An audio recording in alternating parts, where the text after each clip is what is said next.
right outside the Canada Sports Hall of Fame. And, when you think about it, everyone that is honored in this building was a beginner at once. One time they were just getting started. They didn't have a clue, but they had a dream that was strong enough that they held on to, and they worked their tail off. They took their licks, and they kept on keeping on as they learned those skills, and slowly they made it up the ranks.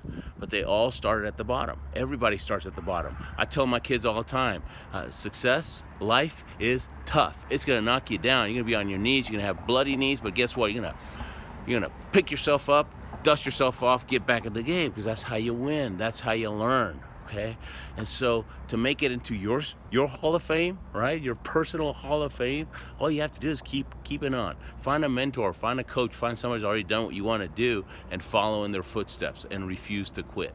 A figure skater that can do a triple jump has probably fallen 10,000 times. One that can do a quad has probably fallen 20,000 times. When I was learning how to luge, they'd put you on curve 10, and you're going 20 miles an hour, and you crash, figured it out. He moved you up a couple curves. Now you're going 30 miles an hour. It's like, oh my God, this is too fast. Crash, figure it out, move up, and so on. We literally crash our way to the top.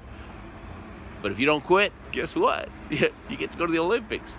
And so fight for your dream and make it to your own personal Olympics, and make your life an adventure. Make it an Olympic day.